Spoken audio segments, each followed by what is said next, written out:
E dizendo isso, Petrônio se retirou para conduzir o enfermo até os aposentos do comandante, onde um leito simples o esperava e onde, mais tarde, Caio se fizera presente para informar-se de sua condição e confirmar os planos que haviam feito. Bons ventos possam ser estes que o fizeram cair doente há pouco mais de um dia de Narbonne, Décio, falou Caio, sereno, ao amigo abatido e confuso diante da aparente indiferença do capitão. Ora, meu senhor, o servo ínfimo de Deus não discute os desígnios do Pai. Apenas os aceita sem murmurar. Foi a resposta do indisposto acamado. Seja menos trágico, Décio, porquanto ainda não chegou o momento de você se entrevistar pessoalmente com seu Deus. Você está passando mal em virtude de uma erva que tive cuidado de colocar no alimento que lhe foi oferecido durante o almoço. Afinal, você estava tão preocupado com a motivação para expulsá-lo que não vi outra forma de fazê-lo, liberando-o do peso da mentira através do procedimento que adotei para que a própria tripulação viesse até mim solicitar que eu o expulsasse da nau, custasse o que custasse. Agora já tenho o motivo de que precisávamos para que nosso plano fosse perfeito. Fique tranquilo, porque esses efeitos passarão logo que você estiver em terra, já na segurança aí, se tudo correr bem, com os meninos sob seus cuidados. Quanto a mim, peço desculpas pela atitude desleal, mas que nos garante os resultados planejados. Que Deus coloque mais esta culpa junto às muitas outras que estão a meu cargo. Ao menos esta representa compromisso que contrai a benefício de alguém. Décio entendera o inexplicável mal súbito e, impossibilitado de fazer qualquer coisa, respondeu, apenas. Se assim, Caio, peço a Jesus que compartilhe sua culpa comigo também para que o destino desses dois meninos seja menos doloroso e que o nosso seja a expressão da vontade de ajudá-los, por amor a Jesus. Pois então, Décio, que sejamos sócios no delito também, respondeu o capitão, sorrindo e deixando o amigo a sós em seu camarote. Em breve, para alívio de toda a tripulação, o comandante decidiria deixar o enfermo no porto da capital da província, ao qual chegariam a qualquer hora do dia seguinte, justamente onde desembarcariam Tito e os dois meninos. 23. Um novo começo para todos. Ao se aproximarem do referido porto, situado nas costas mediterrâneas daquele que é, hoje, o litoral francês, Caio foi procurado por Tito, que lhe comunicou a disposição de deixar o navio com os dois infelizes que lhe competia transportar e, por isso, solicitava que a maior autoridade daquela nau procedesse de forma a facilitar-lhe o desembarque. Não há problemas, Tito, pois a sua solicitação vem ao encontro de uma necessidade nossa. Temos a bordo um outro enfermo que precisamos deixar em Narbonne para que sua doença não contagie todos os tripulantes. Por isso, já providenciei para que um pequeno barco possa levá-lo até desembarcadouro, aproveitando a ocasião para transportar você e os meninos até o mesmo destino. E por falar nisso, espero que possam ter sorte no novo caminho. Ouvindo as referências do capitão, Tito sentiu um calafrio a percorrer-lhe a espinha, sobretudo pelo temor de se ver contagiado ao contato com um doente que seria transportando no mesmo escaler que ele próprio, não podendo, entretanto, opor-se às decisões do capitão. Depois de adotar as medidas necessárias à transferência, Caio dirigiu-se à sua cabine onde, desde o dia anterior, Décio se encontrava recolhido, entre o abatimento físico, as náuseas constantes e uma certa palidez decorrente do efeito levemente tóxico da raiz que lhe fora ministrada pelo próprio capitão, no dia anterior. Tudo está pronto, meu amigo, falou Caio, radiante pelo sucesso de sua estratégia. Ora, meu senhor, com a sua inteligência, não tenho dúvidas de que tudo sairá de acordo com os seus planos, mencionou sorridente o aparentemente enfermo. Entendendo sua referência indireta ao adoecimento, solução que Caio encontrara para conseguir desembarcá-lo antes do destino para acompanhar os dois infelizes, o comandante respondeu. Ora, meu amigo, não se amofine por tão pouco.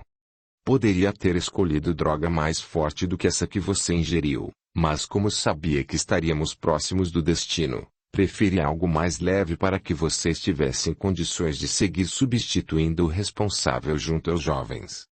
Mais uma vez, Senhor, o seu discernimento seguro foi decisivo para que até mesmo o grau de meus padecimentos fosse dimensionado adequadamente, falou Décio. Pois o que necessitamos agora, meu amigo, é planejar os passos finais do desembarque. Já informei a Tito que vocês serão levados num pequeno barco de transporte até o porto, deixando-o visivelmente preocupado pelo fato de estar colocando um doente tão próximo dele. Quero que, no momento em que estiverem no barco, você estabeleça contato físico com os dois jovens, como que os acariciando paternalmente, a fim de que Tito se veja obrigado a abandoná-los o mais rápido possível, livrando-se do risco de contrair sua doença.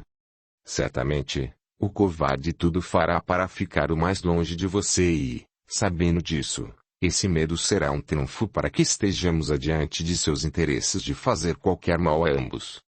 Eis aqui os recursos de que lhe falei e espero que sua jornada na nova vida possa estar iluminada por esse Jesus que você tanto ama e que tanto me tem servido nas horas de meditação. Saiba que a cada 3 meses costumo passar por aqui e, se precisar de alguma coisa, envie-me uma mensagem por qualquer galera romana aqui, através dos canais próprios de nossas atividades náuticas. Eu a receberei e tudo o que puder fazer, esteja certo de que me incumbirei de conseguir. Percebendo a admiração silenciosa e a surpresa agradecida de Décio, Caio ajuntou. Não pense, meu amigo, que isso é fruto de minha bondade. Talvez seja fruto de minha consciência pesada que o seu Jesus está conseguindo fazer mais leve à medida que me tem ensinado seus conceitos, seus exemplos, suas lições. Reconheço-me como um endividado moral que, antes, imaginava fugir das próprias responsabilidades afundando-se na vastidão do oceano para esquecer. Hoje, graças a esse Jesus e a você, Décio, aprendi que, por onde for, meus erros me perseguirão como minha própria sombra, já que eles estão impressos da minha personalidade falível. Preciso mudar, preciso me transformar e, assim, meus esforços para fazer o bem serão as únicas coisas verdadeiras que poderão me corrigir, que me farão mais humano, que melhorarão o peso de minhas culpas. Estes recursos em dinheiro que lhe entrego pertencem a todos os que se vejam na tarefa de amar em nome desse Jesus que me conquistou o coração, graças a você. Não se trata de um favor que lhe faço, mas, sim, de uma modesta ajuda que possa chegar a esse Cristo que não negou nada para que todos nós acordássemos. Se você se dispõe a amparar estes filhos de ninguém, esteja certo de que tais recursos são ínfimos perto dos valores que você mobilizará de dentro de si próprio. Jamais o esquecerei, Décio, por todos os benefícios que sua alma generosa concedeu a meu próprio ser necessitado. E dizendo tais palavras, o vigoroso comandante, num gesto espontâneo de submissa admiração, tomou as mãos daquele homem maduro que lhe serviria de pai e beijou-as, emocionado. Sem dizer qualquer palavra, Décio, igualmente tocado nas mais profundas fibras de seu ser, puxou-o pelo braço e enlaçou aquele irmão em um abraço carinhoso dizendo: Meu filho, que Jesus ilumine seu coração por todo o bem que nos está fazendo. Jamais se esqueça de que é o amor que cobre a multidão dos nossos pecados. A justiça retifica, a verdade esclarece, a caridade salva, mas é o amor que conforta sempre e em qualquer condição. Tão logo se apresentaram prontas as medidas atinentes ao desembarque do grupo, como fora previsto por Caio, Tito se fizera colocar no local mais distante em relação a Décio, fiscalizando-lhe os menores gestos e relegando a segundo plano os cuidados com os 2 meninos enfermos, ainda tontos sob a ação do medicamento narcotizante. Sabendo das orientações de Caio, Décio se fez todo carinhoso com os 2 infelizes, tornando-os entre seus braços e afagando-lhes os cabelos, como se irmanassem na mesma desdita.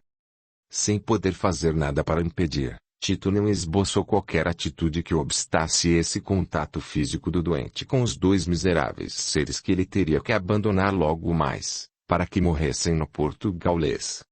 Já são 2 infelizes que morreriam de fome ou de qualquer coisa mesmo. Pois que morram igualmente doentes como esse pestoso que os afaga, era o pensamento de Tito, Que se abracem tanto quanto o desejem, pouco me importa. Estou cumprindo minha tarefa, por fim. Não vejo a hora de regressar a Roma e receber o restante de meu pagamento. Tão logo o pequeno escaleiro tocou as pedras que margeavam o ancoradouro de madeira, Tito saltou para a terra, sem se preocupar em prestar qualquer auxílio aos meninos. Vendo a sua disposição para a fuga, Décio lhe indagou. Ora, Tito, agora que chegamos ao destino, venha recolher o que lhe pertence por obrigação. Nada me pertence, velho infecto. Estes infelizes não deveriam ter nascido e, se ousaram enfrentar a vida nessas condições, melhor que morram ao lado de outros que lhes sejam igualmente infelizes como você, por exemplo. Eu tenho minha vida e estou muito novo para me ver envolvido entre desgraças e aleijões. Vocês, que parecem gostarem de misérias, que se entendam. Lastimo seus futuros, mas não posso expor minha vida pela vida de vocês. Percebendo que Tito já estava se despedindo, como a deixá-los ali, Décio aproveitou a oportunidade e exclamou. Eu aceito de coração esse encargo, meu filho. Quanto a você, peço a Deus que o ajude na viagem de regresso ao seu mundo de medo e sofrimento, porque por mais que fujamos de nós mesmos, Tito, jamais conseguimos encontrar refúgio nos prazeres e coisas da terra. Lembre-se de que chega sempre o dia em que teremos que nos encontrar frente a frente com nossas próprias verdades e, por mais que estejamos fugindo dos deveres, eles nos alcançarão solicitando a correção de nossas condutas. Volte a Roma como deseja, mas não se esqueça de que Jesus o acompanhe e que, de seus erros do passado surgirão as oportunidades para a reconstrução do futuro. Pare de fugir de si mesmo, pois se isso continuar, você acabará perdendo todas as oportunidades de se melhorar. Avise ao seu patrão, o nobre Marcos, que os filhos dele encontraram a morte ao lado de um doente da peste. Isso garantirá a você uma maior recompensa e a ele um alívio. Mas para os dois, o prêmio do dinheiro e do alívio serão muito pobres se comparados ao preço que a dor vai cobrar pelo gesto desumano que um cometeu e o outro ajudou. Da lei do universo ninguém conseguirá fugir, Tito. Que Jesus ilumine sua consciência. Dizendo isso, deu por terminada a despedida e, agarrando os dois meninos, ajudados por um dos remos de que um romano tosco se servia para empurrá-los para fora da embarcação, sentiu caírem sobre si os pequenos sacos de objetos que lhes pertenciam, voltando a se sentir diante do desconhecido, agora como tutor moral e material de dois infelizes. Tito se afastara confundido. Como é que aquele velho desconhecido sabia que ele era empregado de Marcos, e por que motivo havia chamado os dois infelizes de filhos dele? Seriam, de verdade, dois filhos carnais de seu patrão? Isso explicaria o seu desejo de livrar-se de ambos e o receio de tirar-lhes a vida, mesmo de forma indireta. Mas que mistério havia por detrás de toda esta história? Ao mesmo tempo em que caminhava rápido para fugir daquele lugar que o oprimia, notadamente depois das palavras de Décio que, sem o saber, haviam tocado coisas muito profundas na sua consciência de culpa, Tito, agora livre, não conseguia deixar de pensar em todas as possíveis explicações para aquelas tão diretas e importantes revelações que acabara de ouvir. Meninos abandonados pelo pai, ignorados pela sorte e enjeitados por suas mãos, relegados ao sofrimento do mundo. Esse era um quadro que fazia com que rememorasse a sua conduta com Sabina, a jovem namorada que engravidara nos arroubos da juventude de muitos anos atrás. Sonhando com a liberdade, fugir ao dever uma vez para manter a possibilidade de gozar nos prazeres do mundo. Afinal, não haviam sido os homens feitos para isso e as mulheres criadas para lhes servir? Ainda que essa houvesse sido a maneira tradicional da compreensão dos laços familiares por longos séculos, a lembrança de sua conduta em relação às esperanças de Sabina haviam feito com que um amargor voltasse a lhe invadir a alma, como a lhe dizer sobre suas próprias misérias, sua vergonha e covardia morais, sua falta de decência como homem e como companheiro de uma moça que confiara sua intimidade à sua carícia apaixonada, para ver-se frustrada com a sua fuga desesperada. Um vulcão ameaçava explodir em seus pensamentos e sentimentos, que lutavam uns com os outros para se justificarem sem se condenarem, levantando argumentações favoráveis tanto à condenação quanto à inocência.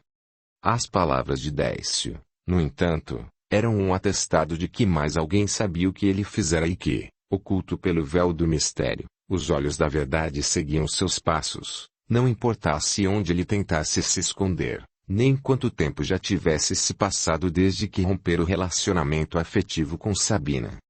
Afastou-se de Narbonne e buscou dormir em uma estalagem modesta existente à beira da estrada romana que dava acesso da província gaulesa até a sede do império. No dia seguinte, seguiria sua jornada através do caminho mencionado, fosse usando montaria, fosse esperando conduções para ver-se transportado, carroções que faziam intercâmbio primitivo de mercadorias entre os diversos entrepostos. No entanto, por todo o percurso, seus pensamentos doíam sempre quando imaginava qual teria sido o destino daqueles que abandonara junto a outro infeliz, no porto que ficava para trás. Seria a segunda vez que estaria se conduzindo da mesma maneira, só que, nesta ocasião, estimulado pelos interesses materiais. Havia se vendido e aceitado tornar-se um algoz na vida alheia apenas e tão somente para se ver remunerado por algumas moedas que, de maneira absolutamente precária, jamais iriam conseguir proporcionar-lhe a paz íntima, a leveza de alma e a noção de que ele era um ser íntegro ou, ao menos, a caminho da integridade. Tentou esquecer distraindo-se pelo caminho, conversando com pessoas diferentes, bebendo nas estalagens, deixando-se ficar mais tempo afastado daquele monstro, Roma, que parecia devorar todas as esperanças, depois de estimular nos seus habitantes todos os sonhos como bem o sabia fazer aquela cidade imponente por fora e suja por dentro. E algumas semanas depois que iniciara o regresso, dera-se conta de que já não tinha tanta pressa em chegar à capital imperial, desejando evitar os compromissos que lá o esperavam, conforme vaticinara o próprio Décio, junto ao porto em Narbonne semanas antes.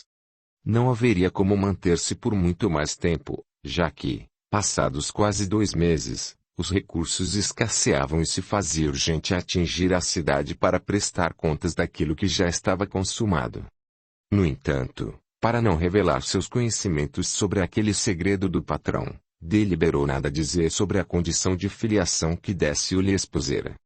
Falaria com Marcos como lhe informar do destino dos desconhecidos, nada mais.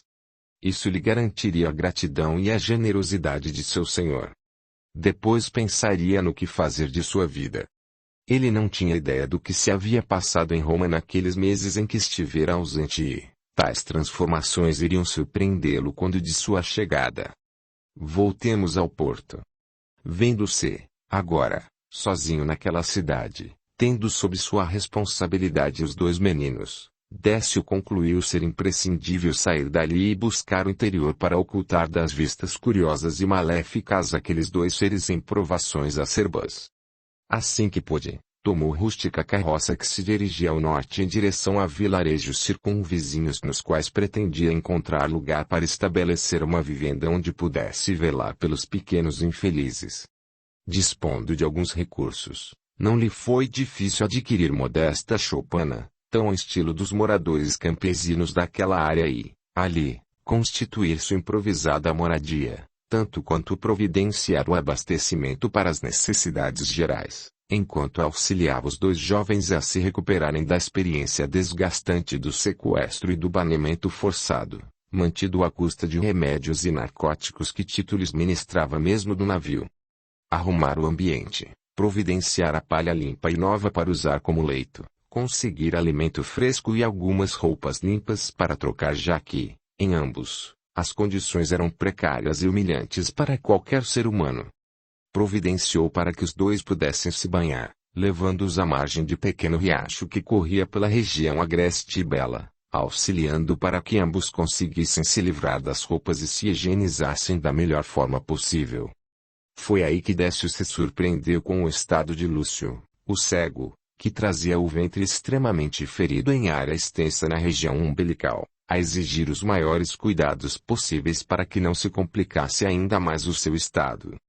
Era isso que fazia com que seu corpo estivesse sempre arcado para a frente, no esforço de afastar o ventre do atrito com as vestes, o que motivava os constantes gemidos que emitia.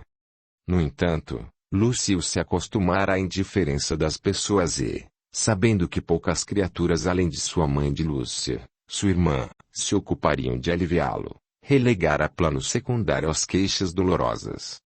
Da mesma maneira, como dependia da generosidade pública nas exibições de música e canto que lhe Demétrio apresentavam na rua, não podia se permitir a exibição de rosto sofrido, queixando-se diante da plateia. Quando sua dor obrigava a gemer um pouco mais, Demétrio se virava para ele e lhe dizia: "Calha a sua boca, Lúcio, que as pessoas podem achar que nós temos a peste e isso vai afastar todo mundo." Para Décio, no entanto, a revelação daquele estado era enternecedor, diante das agonias morais e das dores físicas que aquela quase criança estava enfrentando desde os primeiros dias de sua vida. Assumindo-lhes a paternidade informal, Décio passara a organizar a vida de ambos segundo as próprias necessidades, procurando infundir-lhes ânimo, coragem, otimismo e saúde ao corpo e à alma. A rotina da pequena família, afastada da curiosidade dos centros urbanos, permitira que, entre eles, se estabelecesse uma afinidade espontânea que significava um momento de paz no meio da turbulência.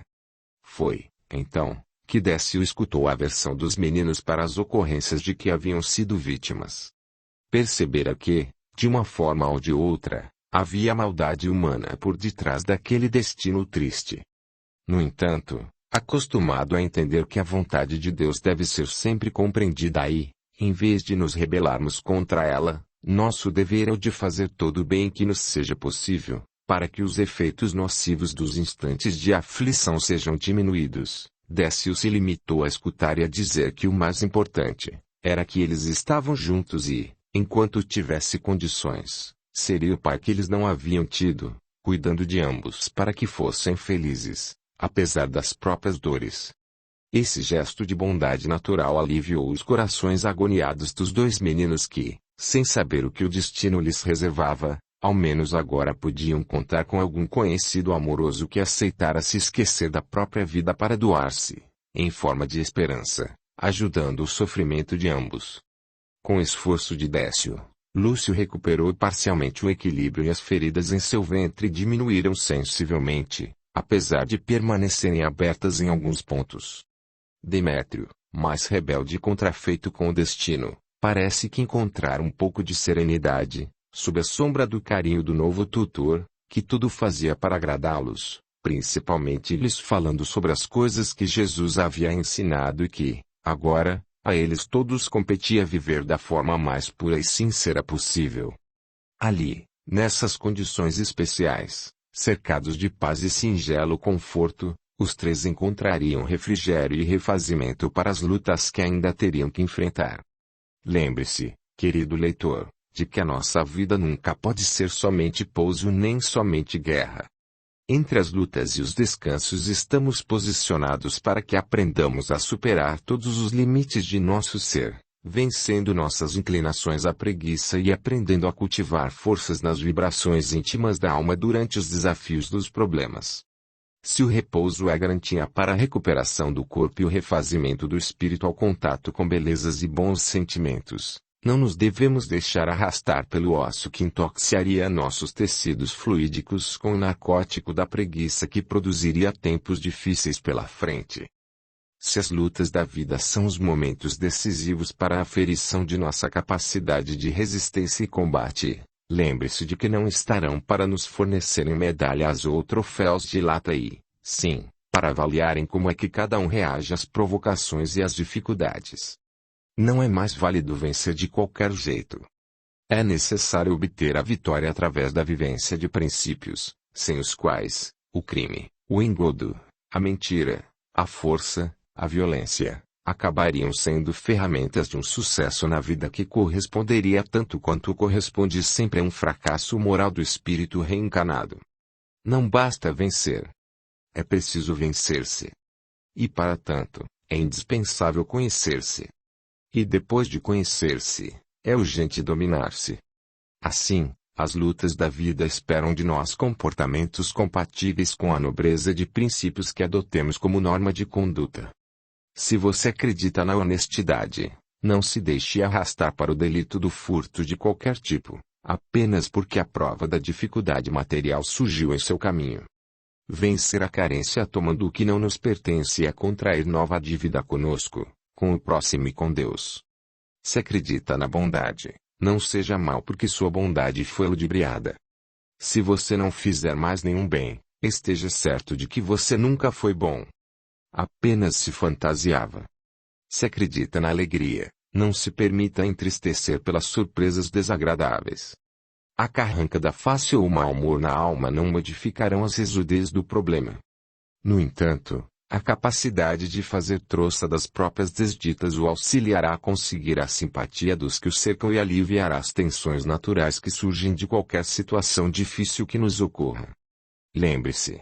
Você é aquilo que esculpe em si mesmo, com o material que Deus colocou em seu coração segundo as orientações e os projetos à sua disposição. O mundo apresenta uns e Jesus oferece o dele. Escolha certo e você não se arrependerá. Nesse momento de decisão, lembre-se das palavras do Divino Mestre. Não é possível servir a dois senhores. Audiolivro realizado pelo canal Surya Chand Audiobook. 25. Enquanto isso, Roma. Retornando ao cenário da capital do Império, lembremos-nos de que encontraremos nossas personagens envolvidas no drama da morte de Domício e do desaparecimento dos irmãos, sequestrados por ordem de Marcos.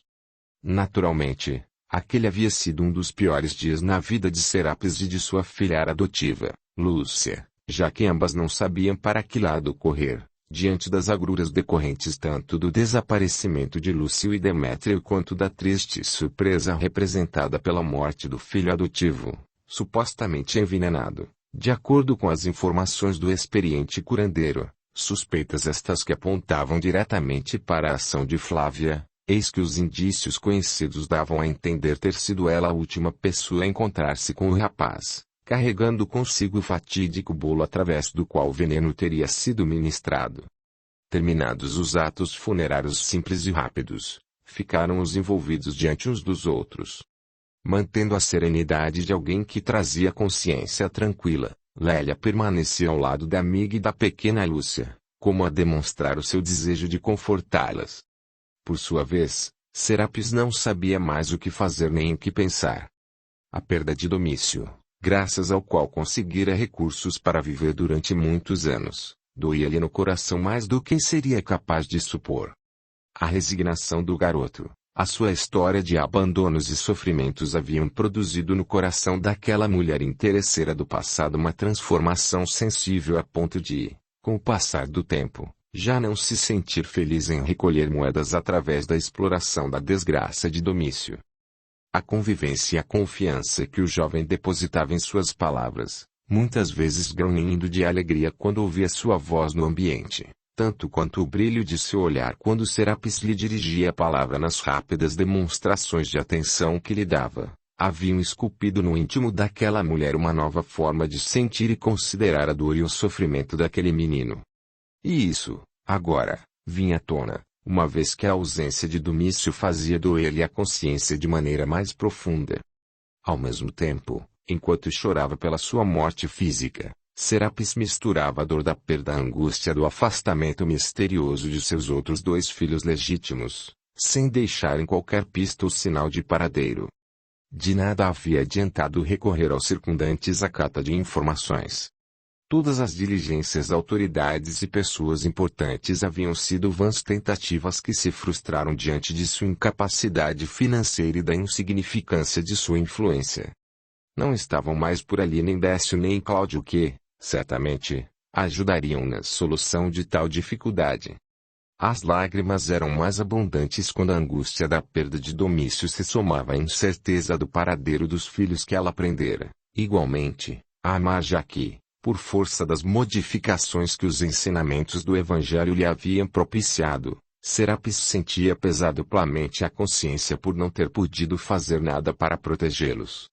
Afastada dos filhos adotivos e legítimos, sua vida se resumia apenas a Lúcia, a outra adotiva a quem se ligava profundamente pelos laços benditos das vidas sucessivas, única forma de explicar a maneira natural e espontânea através da qual as duas se relacionavam, como velhas conhecidas. Ao lado de toda essa tragédia concentrada em um único dia, pesava a possibilidade de encontrar, na única benfeitora, a víbora traiçoeira a tramar contra a sua paz pessoal, quem sabe por motivo de vingança do pretérito. Lélia Flávia poderia ter sido a causadora da morte de Domício. Parecera-lhe ser uma pessoa tão íntegra, cuja dor anterior modelara e cuja fé em Jesus parecia ser sincera manifestação de uma essência purificada pelo sofrimento. Como poderia ter feito tal atrocidade? No entanto, pensava Serapis, o ódio guardado continua quente mesmo que anos se passem, décadas sejam vencidas e, como era da tradição romana daqueles tempos, a vingança era um prato que se comia frio, para poder saboreá-lo melhor. Serapis havia denunciado Lélia a Marcos para que fosse responsabilizada pela morte da esposa, livrando o caminho pessoal da suspeita de ter sido, ela própria, a criminosa com a ideia fixa de tomar-lhe o lugar junto ao homem amado. Lélia só não fora morta no circo pela intervenção pessoal de Licínio. No entanto, havia sido humilhada e maltratada no cárcere por longo período, antes de ser colocada em liberdade. Isso poderia ter deixado marcas profundas, a estabelecer um processo de revide que se alongaria no tempo, como é muito comum ao espírito humano moralmente menos elevado. Além do mais, ela poderia ter estabelecido o plano de se aproximar da família de Serapis, trabalhando em silêncio no seu lar, conhecendo a rotina de seus filhos, graças ao fato de ter aceitado a solicitação de Décio. Tudo fazia sentido, levando as suspeitas na direção da antiga conhecida. No entanto, o comportamento e as manifestações de Lélia Flávia eram contrárias a não tal conclusão. Sua palavra era sempre generosa, seu carinho sempre parecera ser espontâneo, seu interesse pelas crianças sempre demonstrou-se verdadeiro no sentido mais puro e generoso. Alguma coisa não combinava nessa história. A cabeça tumultuada de Serapis, no entanto, não tinha como pensar em todas as hipóteses simultaneamente. Assim, agradeceu a solicitude da amiga e, dizendo que necessitava descansar um pouco naquela noite, pediu-lhe que, no dia seguinte, lá pela hora do almoço, Lélia Flávia pudesse voltar à sua presença para que conversassem melhor. Depois das despedidas, durante as quais Serapis procurou parecer o mais natural possível, todas recolheram-se em suas casas. Enquanto isso, Marcos agia com a euforia atípica dos adolescentes imaturos que anteveem o sucesso de suas empreitadas, como se ele fosse o arquiteto do destino dos seus semelhantes, ao sabor de seus caprichos. Em sua mansão ficava, agora, imaginando o que estaria acontecendo aos meninos que, por força de sua inteligência e astúcia, havia tirado de seu caminho, para que, ao livrar-se de todos os estorvos, pudesse conseguir a companhia de Serapis, restabelecendo os ideais afetivos alucinadamente desequilibrados. Lembramos o leitor querido que, naquele mesmo dia, Marcos havia solicitado audiência frente ao magistrado a que lhe competia a recorrer para a retomada do pátrio poder sobre a jovem Lúcia. Assim, anteviu o fechamento da armadilha sobre Serapis, de forma a possibilitar a sua capitulação definitiva, restabelecendo a relação amorosa anterior. E não demoraria muito tempo para conseguir a autorização de que necessitava para ir até a moradia de Serapis e resgatar a jovem filha, usando as prerrogativas legais da paternidade, sempre tão defendidas pelo direito romano. No dia seguinte, no horário marcado, Lélia compareceu novamente ao pequeno tugúrio de Serapis quando puderam conversar com um pouco mais de calma.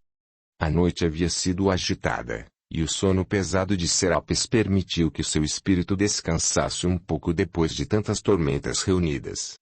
Bem, Lélia, hoje creio que me encontro melhor para conversar com você. Sua presença em minha vida tem sido uma constante e, como você sabe, ela é a única força com a qual passei a contar depois do infausto destino de Décio e Cláudio. Nosso passado não precisa ser lembrado, pois ele se encontra vivo dentro de meus pensamentos, pelo mal que procurei fazer-lhe e do qual não consigo me perdoar.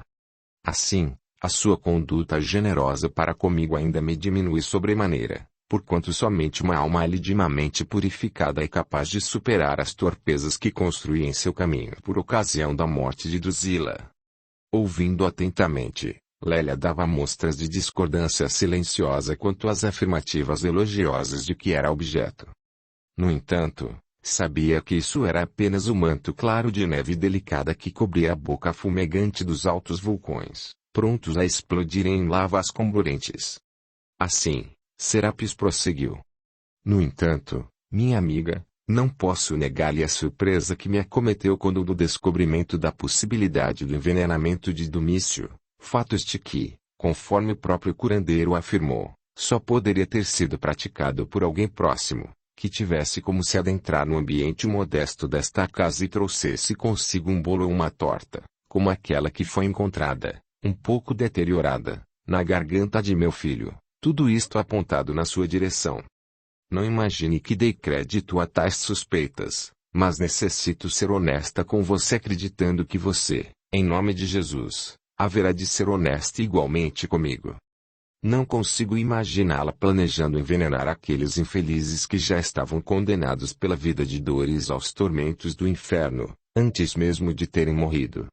No entanto, reconheço que o mal que lhe fiz um dia poderia ser combustível poderoso para facultar um processo de vingança tardia que, confesso, é totalmente contrário à sua inclinação e bondade atuais.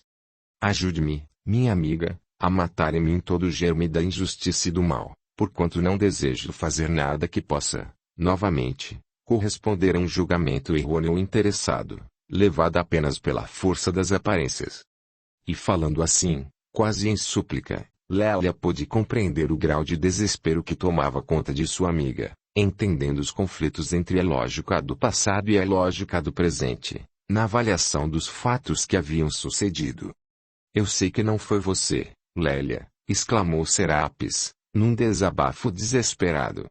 Mas eu preciso ouvir isso de você pessoalmente, para que não fique nenhum laivo de dúvida, nenhum resquício de desconfiança entre nós, a atrapalhar nossa convivência verdadeira sob os mesmos princípios do Evangelho que nós aceitamos.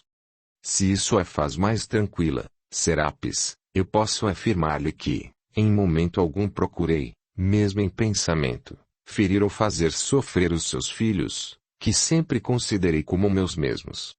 Se desejasse matar algum deles, tive todas as oportunidades possíveis para fazê-lo, sem levantar qualquer suspeita e acobertada pelo anonimato conferido à condição de serva de sua casa. Também não compreendo o que se passou, mas esteja certa de que todas estas questões serão solucionadas a contento. Seria bom que orássemos pedindo a Jesus que nos ajudasse a reencontrar o equilíbrio e a nos lembrarmos de Domício com todo o nosso carinho, entregando-o ao Pai. Em realidade, Lélia não desejava mencionar a presença de Marcos nas redondezas para não agir com leviandade diante de uma acusação sem provas. Ela mesma houvera sido vítima de um procedimento desse tipo e não desejava, agora, seguir pela mesma estrada perigosa e comprometedora. Eu também preciso pensar mais em certos detalhes desse assunto para poder tirar conclusões mais justas, Serapis. Esperemos mais alguns dias e trabalhemos juntas para encontrar os meninos. A sua afirmativa franca e segura trouxera certa serenidade ao espírito de Serapis, ainda confundido pelas sucessivas notícias ruins, e a conversa se perdia nas questões que envolviam o desaparecimento dos filhos legítimos. Estabeleciam planos para pedir informações, para ficarem de plantão nas portas mais movimentadas da cidade, fiscalizando o trânsito de pedestres para identificar alguma pista do paradeiro dos filhos aleijados. E nesse processo de pesquisa, ambas se entregaram, gastando os dias seguintes, sempre trazendo com elas a companhia de Lúcia, agora adolescente, a aproximar-se da idade considerada pelos romanos como a que possibilitava à mulher unir-se a um homem para a constituição de uma família. Ao fim do terceiro dia, no entanto, quando regressaram ao lar de Serapis, foram surpreendidas pela presença de um destacamento militar à porta da casinha, a fim de executarem a diligência que retiraria da antiga amante de Marcos a última razão que possuía para viver. Estarrecidas com o comunicado da autoridade que exercia a magistratura inflexível, Lúcia deveria ser levada diretamente à casa paterna, sem qualquer direito de recusa ou tentativa de fuga. Por isso se fazia necessária a presença da milícia, a garantir, pela intimidação prévia, o cumprimento da sentença. Serapis, Lúcia e Flávia não acreditavam no teor da medida desumana por todos os motivos. Lúcia se agarrara a Serapis como quem se prende à única tábua de salvação, já que ao pai não devotava qualquer afeto.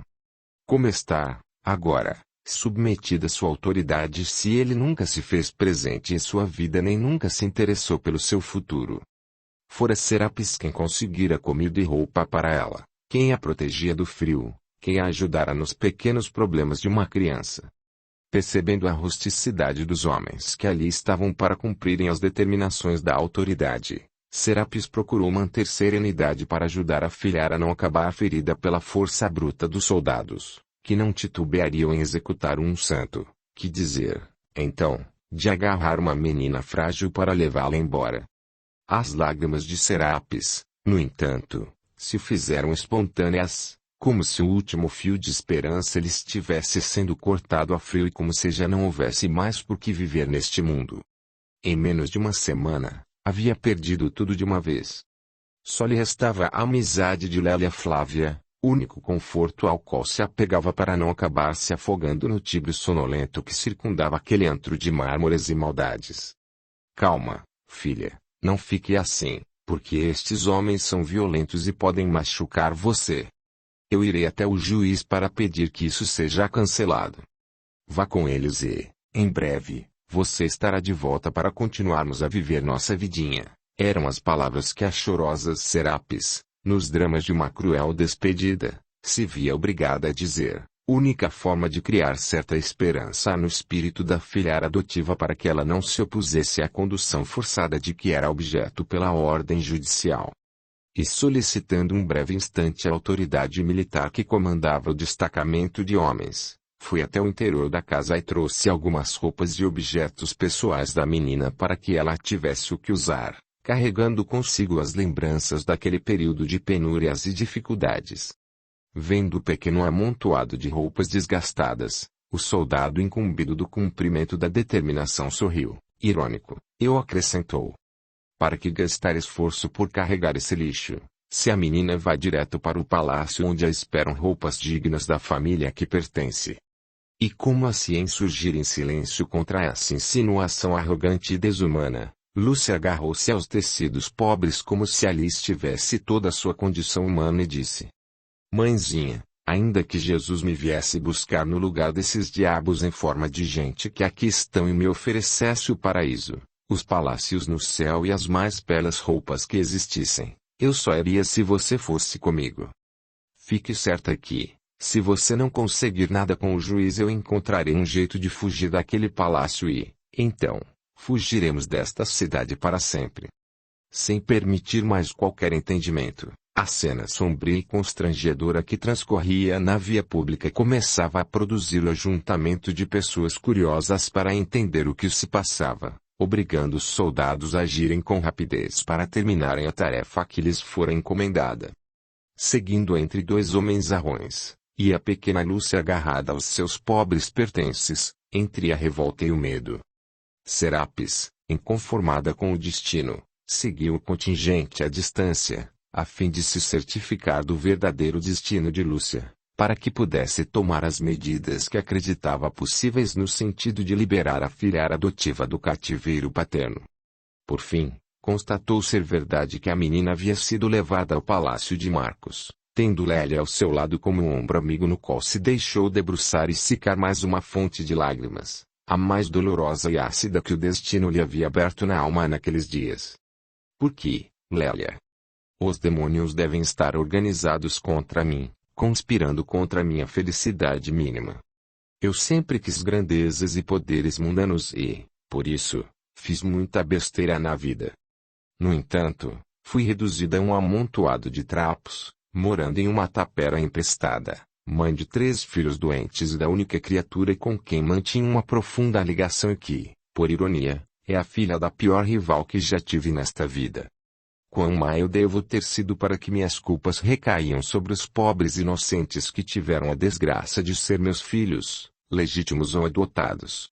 E enquanto falava, sua voz saía como um lamento, ora gritada, ora sussurrada, ocultando o rosto no colo de Lélia, que se mantinha igualmente emocionada a orar em silêncio, pedindo pelo equilíbrio da mulher que se perdera por si mesma e se via fustigada pelas forças invisíveis do destino doloroso. O que é que aquele maldito homem do qual se tornara amante desejava tomar-lhe a menina em que servia de último apoio de sua alma solitária? Por que tamanha crueldade gratuita? Não tinha ele o dinheiro, o poder, as facilidades, os prazeres que sempre desejara? Por que não as deixava em paz para sempre se, já há algum tempo, nem mesmo a casa em que viviam pertencia ao antigo amante? Uma sinistra sensação fez percorrer toda a espinha e alojar-se no coração daquela mulher, como a lhe prenunciar dores maiores pela frente. Sem mais o que fazer, regressaram para casa e, naquela noite, Lélia permaneceu em companhia de Serapis para garantir-lhe o equilíbrio e para velar por seu descanso, se é que se poderia chamar aquele desprendimento noturno de sono. No interior do palácio, Marcos exultava com a última cartada. Segundo seus planos, pouco faltava agora para convencer Serapis a aceitar o convite para voltar ao antigo ambiente, agora na condição de dona da casa. Precisava, apenas, dar tempo ao tempo para que as dores da separação esculpissem nela o necessário panorama que lhe aconselharia a retomada da antiga ligação afetiva com aquele que fora o único homem de sua vida. Inspirado negativamente por Drusila e pelos asseclas que obedeciam nos processos de perseguição, Marcos deliberou retirar-se da cidade por alguns dias, apenas para deixar que a poeira baixasse para impedir que a menina lograsse fugir do palácio, tentando voltar para a companhia da mãe adotiva. No dia seguinte, ao despertarem, Lélia serviu o pouco pão e leite que havia conseguido e, tão logo Serapis se alimentou, a amiga tomou a palavra para revelar certas coisas que, até agora, estava ocultando por prudência. Serapis, preciso falar sobre uma coisa que pode ajudar a retomada de Lúcia perante a autoridade judicial. Ouvindo a notícia, a abatida mulher que, agora, se poderia comparar a um trapo de gente, voltou seu olhar apagado na direção da amiga, como a lhe dizer que estava pronta para escutar, ainda que não fosse capaz de acreditar que se pudesse modificar o curso das coisas. E então, passo a passo, Lélia revelou-lhe o encontro que tivera às portas do pequeno barraco, com Marcos disfarçado, que saía apressado carregando um embrulho nas mãos, como quem foge do local do crime. Na ocasião ela não havia entendido o que motivara o antigo patrão a comparecer naquele ambiente tão pobre. Qual não fora a sua surpresa maior quando, ao entrar, constatou a presença tão somente de Domício no lar desguarnecido. Depois da ingestão do bolo e do diagnóstico de envenenamento, não foi difícil a Lélia imaginar que fora o próprio Marcos quem estivera ali para levar a dose letal a alguém daquela casa, já que sabia que o veneno não estava no bolo que ela portava.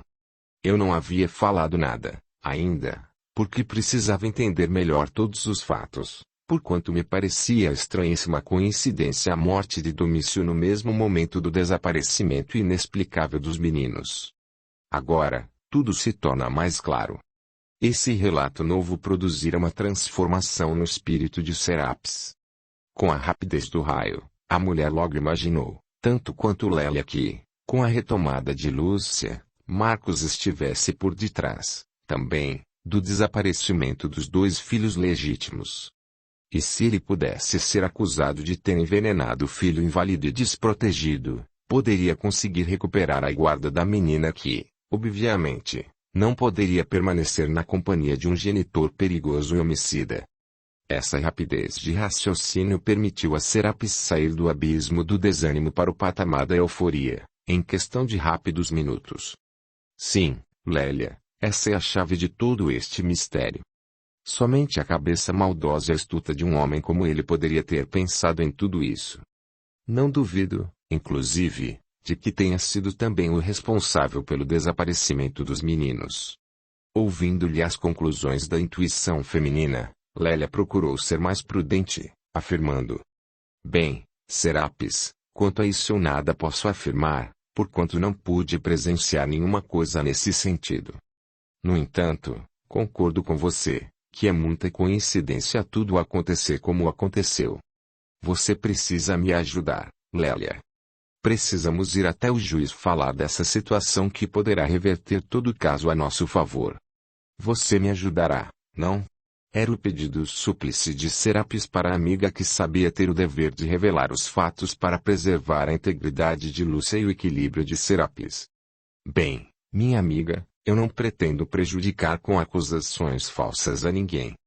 No entanto, tomo Jesus por testemunha de que irei revelar toda a verdade que pude presenciar aqui naquele dia triste de nossas vidas. Então iremos, nós duas, à presença do juiz para solicitar uma intervenção favorável no processo de retomada de Lúcia.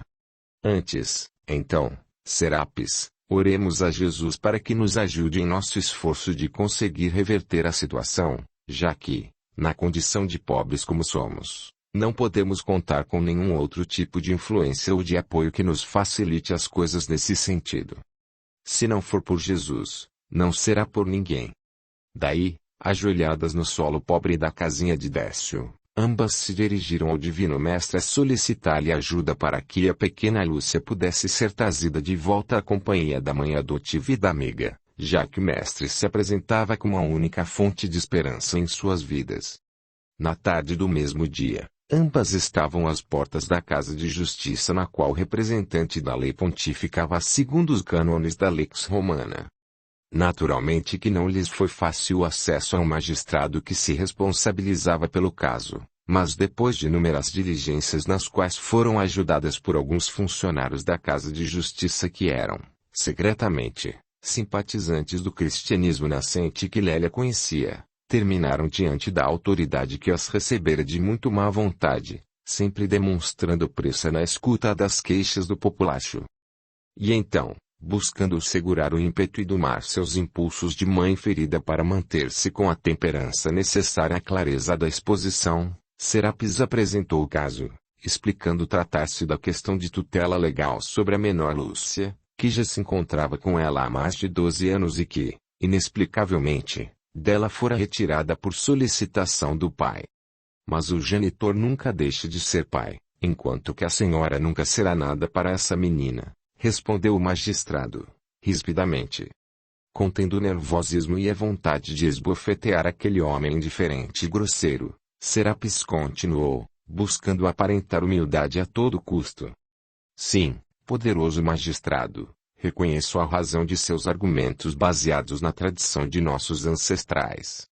No entanto, ouso solicitar a sua nova avaliação porque a lei romana também não reconhece o assassino de inocentes a condição normal para exercer o poder paternal, de forma que, na defesa da lei, a vossa sapiência pode ter colocado a jovem em companhia de um perigoso homicida.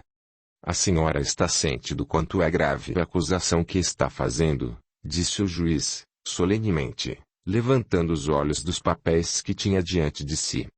Tão ciente que, se for preciso assinar qualquer documento, eu assinarei agora mesmo. E que provas tem a senhora dessa acusação? Usando das melhores palavras que podia, teceu o quadro que Lélia lhe contara naquele dia, revelando os detalhes do dia do desaparecimento dos filhos, da morte de Domício e da testemunha que presenciara a saída de um disfarçado Marcos, deixando a casinha e carregando o embrulho nas mãos, certamente o bolo com veneno que matou o inocente leproso. Intrigado com aquela narrativa grave e acusadora, o magistrado voltou-se para a acompanhante a fim de ouvir dela, pessoalmente, os detalhes do encontro. E as informações de Lélia foram ainda mais convincentes, já que provinham de uma pessoa mais serena e que presenciara os fatos de forma decisiva, carregando as informações que, no mínimo, indicavam a participação clandestina de Marcos em um delito que ainda não havia chegado ao conhecimento das autoridades. E por que a senhora não veio denunciar o possível homicida antes? Porque, meu senhor, as tragédias se sucederam e eu só tomei conhecimento desse detalhe no dia de hoje, quando Lélia me revelou, certamente por passar a entender o motivo desse homem em retirar de mim a pequena Lúcia. Não possuo outras provas, mas, na intuição de mãe, Sou compelida a afirmar que ele deve estar envolvido também no desaparecimento dos próprios filhos aleijados que abandonara desde o nascimento.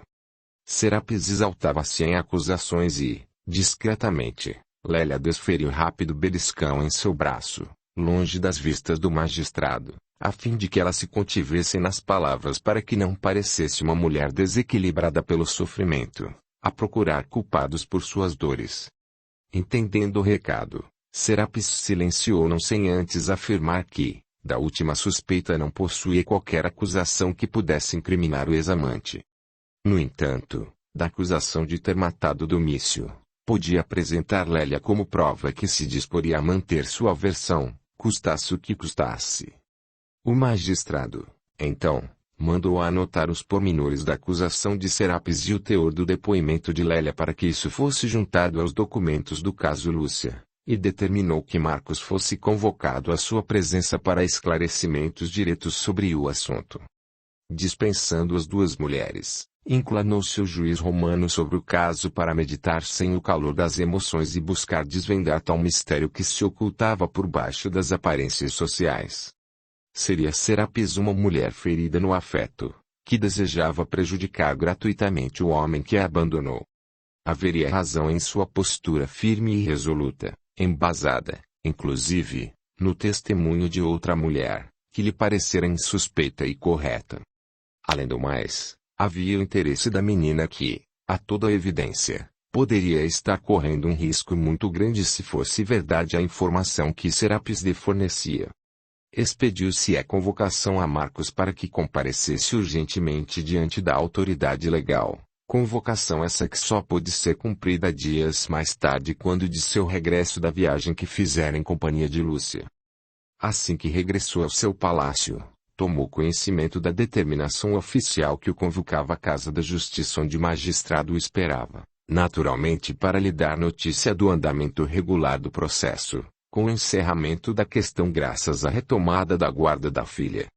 Para sua surpresa, no entanto, as coisas não seriam desse modo. No dia seguinte ao da sua chegada, estaria sendo informado solenemente de que alguém o acusava de homicídio e apresentava provas contra ele. O suor frio que lhe percorreu as espinhas só fora disfarçado pela existência da rica túnica que trajava nas ocasiões especiais perante autoridades importantes. Naturalmente que negaria qualquer envolvimento e lançaria sobre os depoimentos acusação de leviandade e de interesses contrariados, que buscavam reverter a exatidão da sentença que lhe concedera a guarda da filha. Mulheres frustradas, bem sabe vossa sabedoria, são capazes das piores mentiras, das mais pérfidas acusações para que não se sintam perdedoras em seus interesses. Sim, nobre Marcos. No entanto, não se trata apenas da versão da mulher que cuidava de sua filha. Trata-se do depoimento embasado em uma prova testemunhal e que garante ter visto a sua pessoa saindo do local onde, minutos depois, um romano veio a morrer envenenado. E como Marcos não havia visto Lélia naquele dia, já que tinha pressa para seguir com Tito até o ponto de encontro a fim de dar destino aos dois menores sequestrados, não sabia que Lélia também tinha levado um bolo para dar de comer aos filhos de Serapis. Isso o fez imaginar que alguém de seu círculo pessoal havia denunciado sua atitude. Impossível, pensou ele. Somente Tito sabe de todos os detalhes do caso e ele está longe, nesse momento, levando os dois inválidos para o inferno. Ninguém poderia ter revelado nada, fora ele. E, ainda assim, é o mais fiel de meus servidores. Bem, meu senhor, eu não sei o que dizer a não ser que isso é uma invenção de gente que se sente prejudicada com a vossa decisão justa e sábia, valendo-se de calúnias contra mim. Penso que esta possa ser uma argumentação coerente com os fatos. No entanto, deliberei investigar a morte do menor na casa da senhora Serapis a fim de apurar as duas coisas ao mesmo tempo. Assim, em breve o senhor será novamente convocado para estar aqui diante de suas acusadoras para vermos que rumo tomarão as coisas. E dizendo isso, dispensou Marcos, que voltou para o palácio, pensativo e preocupado com seus passos.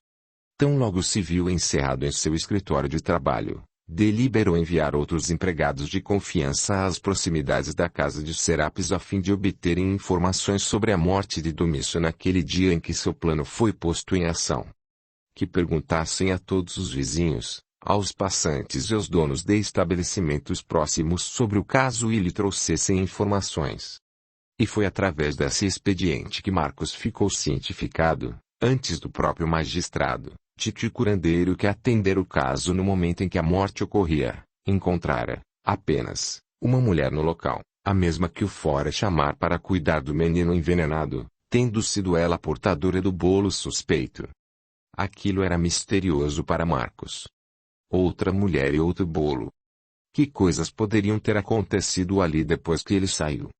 Teria sido essa mulher a mesma que alegava tê-lo visto saindo da casa? De qualquer forma, ela poderia ser apontada como a principal implicada no crime, e isso o tranquilizava naqueles momentos, pois saberia como fazer as coisas para que a culpa lhe fosse atribuída, eximindo de qualquer responsabilidade. Os dias seguintes veriam o desenrolar dos fatos. Enquanto isso, esperava ansioso o regresso de Tito de sua missão derradeira, levando para longe os 2 filhos indesejados. Pagar-lhe a pequena fortuna quando de sua chegada, aumentando-a significativamente para que se apresentasse em juízo com a versão dos fatos que fosse mais conveniente à inocência de Marcos. Tito, no entanto, tardava a chegar e o magistrado já havia deliberado a data do encontro entre ele e suas acusadoras. 25.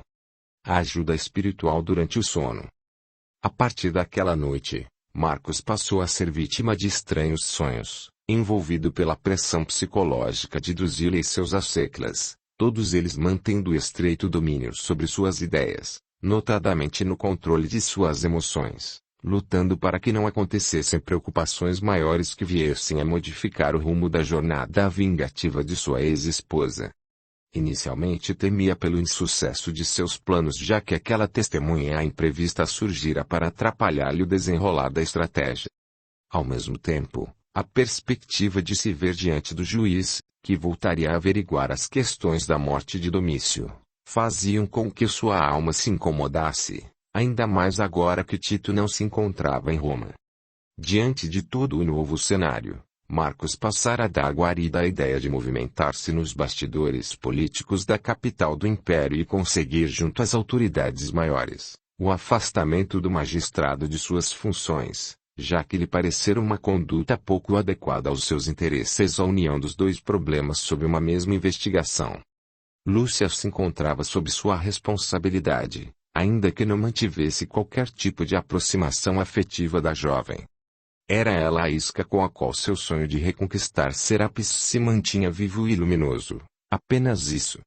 No entanto, com a possibilidade de se apurarem os 2 casos, seja o da capacidade de tutelar a filha, seja a sua condição de assassino de crianças, atormentava-se Marcos com a perspectiva sombria de ver-se revelado em sua astúcia e perfídia. Por isso, ocorria-lhe a ideia de atuar nos bastidores para que, através de influências escusas, obter o afastamento do referido magistrado do comando da questão específica, para que um outro fosse designado para o caso, sem que parecesse que tal se dera por sua intervenção direta. Segundo as determinações do magistrado oficial, dentro de 2 semanas os pleiteantes se encontrariam diante dele para as apurações decisivas do caso, com a tomada das informações de ambas as partes. Visando influenciar o juiz oficial, Marcos fez chegar-lhe ao conhecimento a existência de testemunhas da morte do menino, informando o nome e o local de moradia do curandeiro que na data dos fatos pôde presenciar tudo e identificar a possível suspeita de ter envenenado o menor, afastando sua culpa. Ele mesmo, através de seus enviados, conseguira a aquiescência do referido indivíduo a fim de que aceitasse comparecer perante a autoridade para manter o depoimento sobre os detalhes do caso. Por outro lado, Lélia e Serapis aguardavam ansiosas o momento de voltarem ao tribunal, único recurso para que a filha adotiva pudesse ser reconduzida à antiga condição de companheira de lutas. Relembramos o leitor de que Marcos, na anterior trajetória humana, houvera sido mesmo sábio, aquele que, por ser amante de Fúvia, a atual Serapis, levar o veneno que esta destinava a Pilatos no cativeiro, veneno esse que, por fim, acabou sendo ingerido por Zacarias, na defesa do governador exilado. Regressando aos braços de sua amante, terminou por ela igualmente envenenado e, no plano espiritual, acabou recolhido pelo espírito Zacarias, tendo sido mantido em modesto casebre nas regiões umbralinas para servir de base para o resgate dos demais personagens da história. Zacarias lhe destinava atenção e carinho paternais e, por sua intercessão, obteve sábia oportunidade de renascer na mesma Roma, desta vez como Marcos, com a função de auxiliar a recuperação de Pilatos e Sulpício, que chegariam ao mundo para uma reencarnação de testemunhos e dores. Marcos, no entanto, amedrontado e fragilizado pelas convenções sociais próprias daqueles que vivem uma vida aquinhoada, afastou-se do cumprimento das promessas feitas anteriormente e, não apenas abandonou o mando dos dois infelizes sofredores, como também passou a conspirar para pôr fim à existência daqueles dois problemas em seu caminho. Continuava cultivando a mesma veneração sensual com relação à antiga Fúvia, agora sua ex-amante Serapis. No entanto, nada queria fazer no sentido de ajudar os dois infelicitados indivíduos nos processos de reparação pela dor. Ligando-se aos espíritos de mais inferior condição vibratória, passou a nutrir-se dos alimentos mentais e das sensações compartilhadas nos excessos das festas mundanas, nas quais seus ímpetos inferiores ganhavam força e se enraizavam os vícios em seu espírito. Aumentava-se, assim, a ligação de Marcos com entidades de padrão vibratório negativo, já que comungavam todos das mesmas vontades, nos atos igualmente compartilhados e usufruídos. Com isso, o pai de Demétrio e Lúcio se deixou arrastar para o resvaladouro onde se precipitam aqueles que perdem a solidez dos princípios morais para se permitirem chafurdar na lama das condutas ilícitas ou sem nobreza. Planejar o golpe na vida de Serapis para que pudesse retomar o controle sobre ela, imaginando que, se a privasse de todos os seus pobres e horrendos tesouros, mais fácil seria atraí-la ao seu redil astuto e mau. Não imaginava que a própria Serapis já houvera se modificado, deixando para trás aquele período de insensatez afetiva graças ao qual se estabeleceu o romance apaixonado com o patrão, na esperança de assumir, um dia, a mesma posição de Drusila, não só no coração do homem desejado, como também na estrutura social daquela capital depravada. Marcos contava com as ambições de Serapis para elaborar aquele que lhe parecia o melhor plano para reconquistar-lhe o afeto.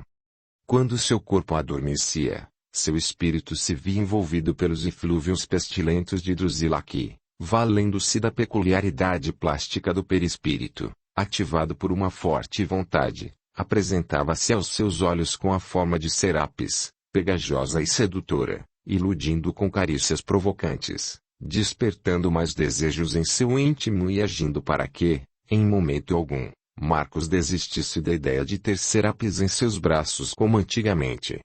Agora, as forças negativas que se uniam ao desejo negativo do homem que se julgava poderoso, percebiam que o momento de ferir Serapis se aproximava rapidamente, fosse com a retomada de Lúcia, fosse com a acusação de homicídio que, pela ação dos espíritos vingadores, se faria recair sobre Lélia.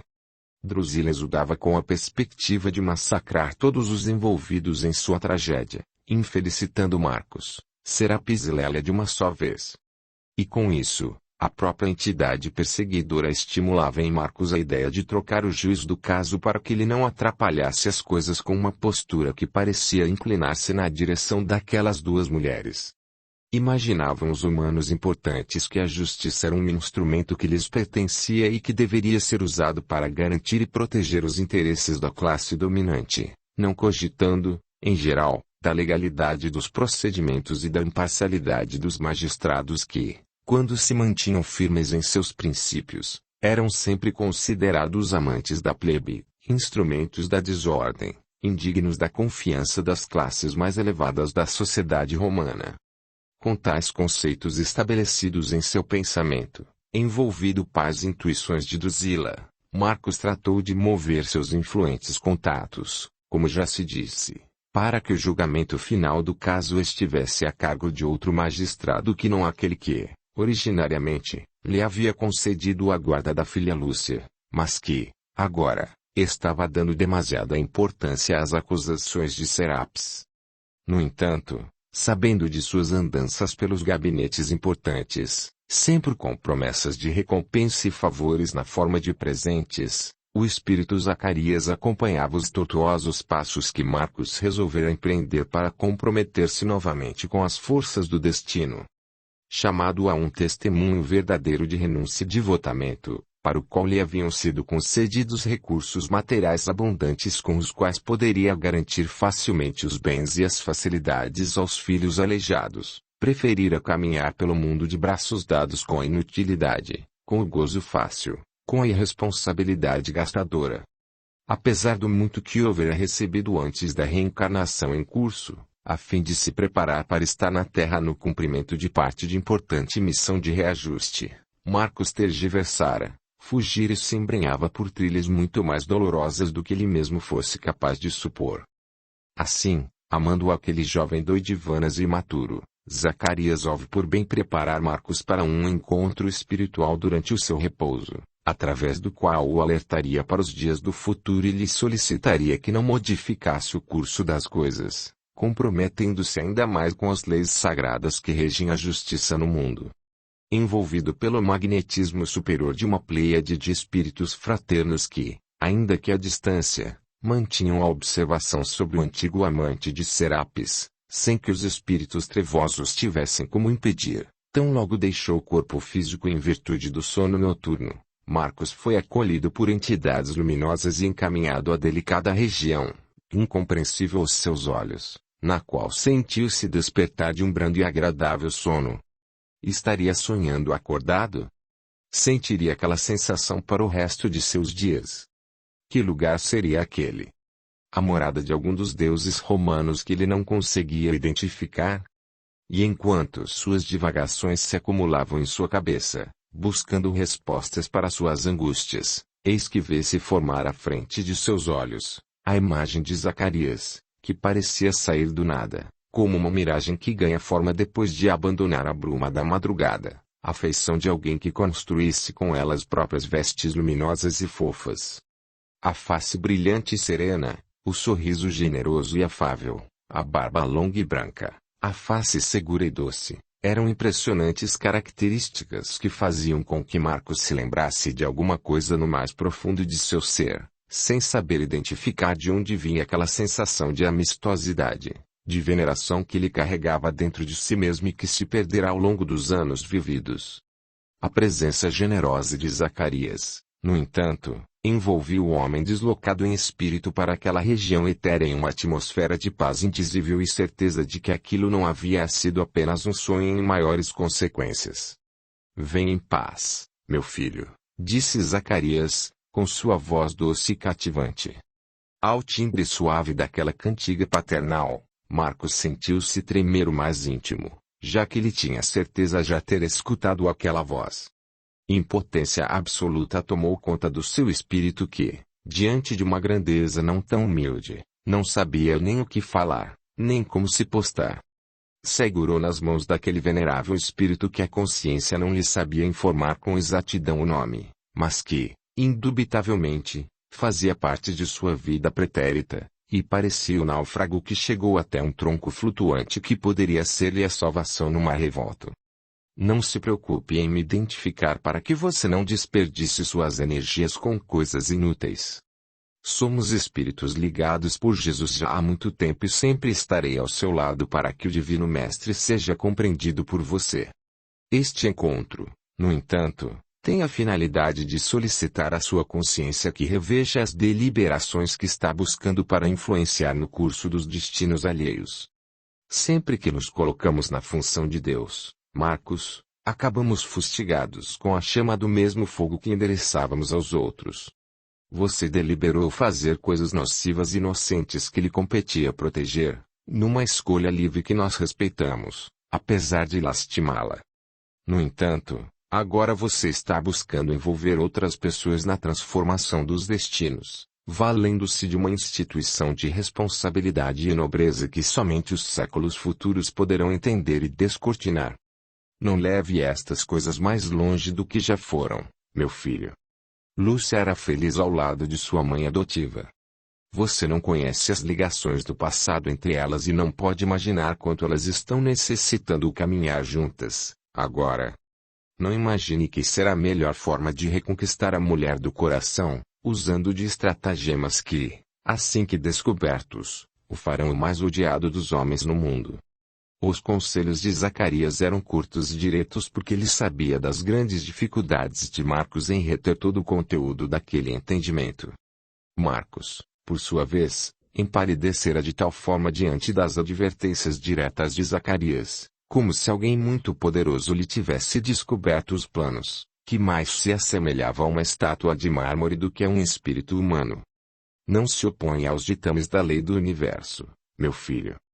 Não se arvore em julgador, em condenador, em administrador da justiça, pois você não está preparado para tal e, assim, corre o sério risco de ver as coisas se tornarem ainda piores do que estão. Devolva as coisas ao estado anterior. Traga os meninos de volta ao seio de sua mãe, ainda que os ignore para sempre. Deixe Lúcia seguir o seu destino na companhia de Serapis. Não interfira na ordem administrativa que comanda a justiça dos homens, valendo-se de quaisquer artifícios ou influências. Já há sangue suficiente em suas mãos para um bom período de dores reencarnatórias. Por que fazer as coisas ficarem piores? Por muito amá-lo, venho junto ao seu coração como paizinho que é grato por tudo que você pôde fazer quando do resgate de Pilatos, Fúvia e Sulpício nas zonas umbralinas. Agora, estou tentando auxiliá-lo a resgatar-se dos erros já cometidos, a fim de que eles não se tornem maiores ou piores. E aproveitando o momento de silêncio emocionado através do qual Marcos, em espírito, escutava a exortação de Zacarias, a fim de que desistisse de seus planos, longe das influências de Drusila e dos espíritos que obedeciam, o ancião luminoso acrescentou, terminando. Se você me ouvir e reparar os erros já cometidos dessa forma espontânea, esteja seguro de que eu poderei estar ao seu lado e fazer muito pela sua recuperação. No entanto, se der seguimento às ideias inferiores, isso abrirá profundo fosso entre nós, que somente as décadas ou os séculos serão capazes de vencer, naturalmente me mantendo ligado a você pelas forças da oração, mas me impedindo de auxiliar pessoal e diretamente no seu caso, meu filho. Você possui a chave de seu destino, Marcos. Não a transforme em adaga contra seu próprio peito. Use-a como remédio, como alento, como tratamento para os males já praticados. Enquanto Marcos se mantinha impressionado junto de Zacarias, as luminosas expressões do velhinho penetravam em seu perispírito apagado para ajudá-lo no armazenamento daqueles momentos de elevação, para que eles não ficassem esquecidos, já que, como sabia o ancião, ao regressar ao corpo físico as ideias principais ficariam gravadas em sua consciência, mas de uma forma nublada, confusa, sobretudo se ele acabasse sendo atraído para o exercício dos mesmos prazeres extenuantes oferecidos por Drusila como forma de manter o ex-marido sob seu controle hipnótico. Repare os erros, meu filho, e não interfira nos mecanismos da justiça dos homens. É tudo quanto eu lhe peço. Encerrada a conversação, Zacarias impôs as mãos sobre a cabeça de Marcos e dirigiu a Jesus comovedora oração solicitando as concessões adicionais para que aquele homem em teste não se permitisse trilhar os piores caminhos.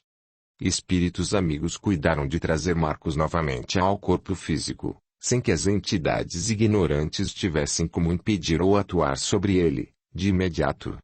Afinal, como sabiam, eram incapazes contra os filhos do Cordeiro, como costumavam chamar os seguidores de Jesus.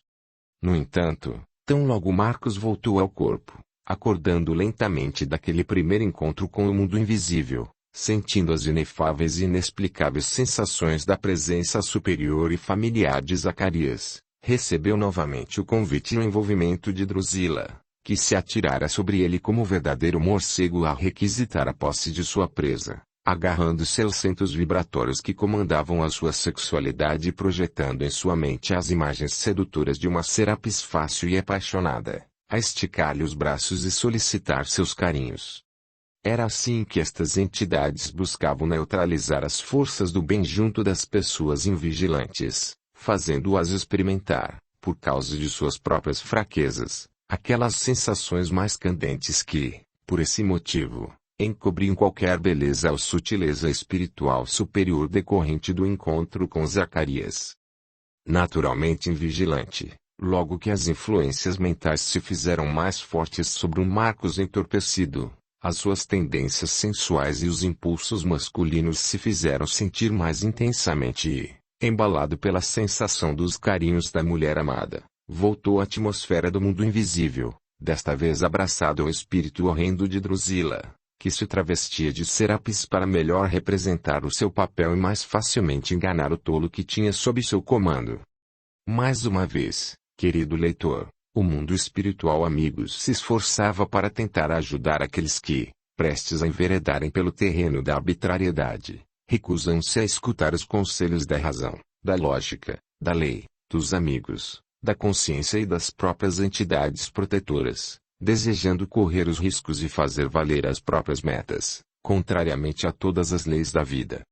No entanto, o amor e a bondade se haviam feito presentes para impedir que Marcos se arrependesse dos seus atos quando isso já fosse tarde demais para ele.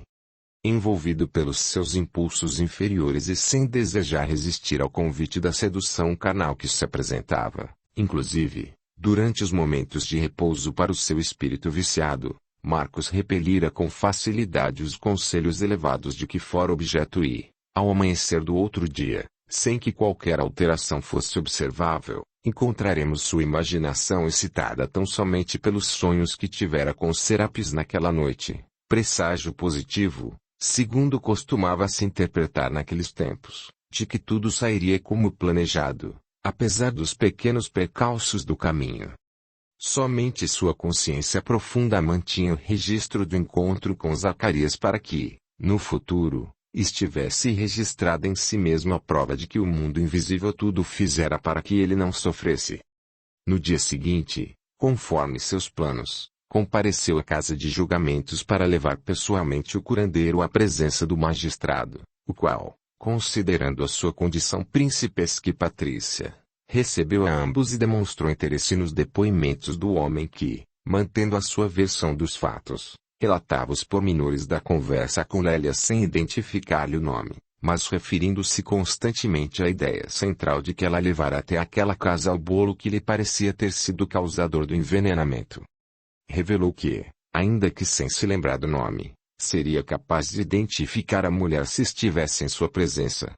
O magistrado, no entanto, ainda que tratasse Marcos com consideração e respeito, não se inclinava servil a sua importante e abastada condição social. Em vez de dar logo por encerrado o caso e mandar as pessoas para suas casas, mantinha-se firme na apuração de todos os fatos, não sem antes agradecer a presença da testemunha, ressaltando que, por causa desse depoimento, se tornava ainda mais urgente a audiência que já houvera deliberado realizar para daí a alguns dias, ocasião em que todos os envolvidos diretamente estariam ali presentes, o que ainda mais contrariou os desejos de Marcos. Quanto mais ele se movia para antecipar as coisas, mais parecia que as coisas se tornavam piores para ele, forçando a realização da audiência que ele pretendia abortar com as informações antecipadas. Saiu da presença do magistrado ainda mais decidido em lutar pela sua substituição. Se não conseguisse por meios legais, arrumaria uma forma de criar obstáculos ilegais para que não se mantivesse à frente do processo. Contataria bandidos assalariados para que, no dia do encontro, criassem problemas para o juiz, para sua família, ou qualquer outra coisa que viesse a impedir a sua tarefa como juiz daquela causa. Já se haviam passado quase 2 meses desde aquele dia em que tudo acontecera e, sabendo que Tito era o único homem de confiança e o único a quem revelara todos os pormenores do plano, precisava muito de sua presença para que, com base em seu depoimento forjado, atestasse a inocência do patrão, informando ao magistrado de que ambos se encontravam ausentes de Roma no dia dos fatos. Para Tito não seria difícil mentir, já que ele próprio se achava envolvido naquele negócio escuso, pelo qual iria receber pequena fortuna, que lhe tornaria suave a vida pelo resto dos dias. Tito, no entanto, não chegava. Marcos enviara seus empregados por todos os caminhos que saíam de Roma para ver se encontravam o emissário que regressava, tudo em vão. O dia da audiência se aproximava e sabia ele que, naquela data, tudo se resolveria a seu favor. Acusado por Serapis, levaria testemunhas que provariam a sua inocência e apontariam a verdadeira culpada pela morte de Domício. E percebendo a sua inocência, tanto quanto a possibilidade de estar junto de Lúcia, Marcos aproveitaria da audiência para externar seus mais sinceros desejos de trazer Serapis para o palácio, diante da autoridade legal que tudo testemunharia.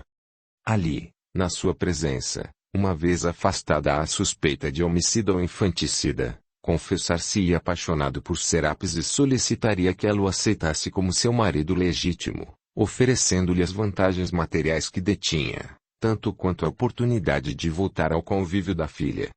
Para tornar as coisas ainda mais candentes na emoção com que pretendia envolver Serapis, deliberara levar a jovem até o ambiente do tribunal para que o contato pessoal entre ambas facilitasse o processo de vencer qualquer resistência da mulher amada que, assim, não poderia resistir.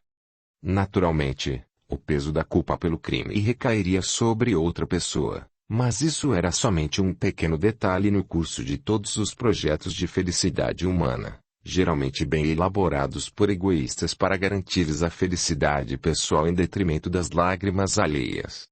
Finalmente, 2 dias antes da audiência, Tito chegava ao palácio de Marcos, relatando todos os fatos e afirmando ter cumprido as diligências conforme havia sido determinado.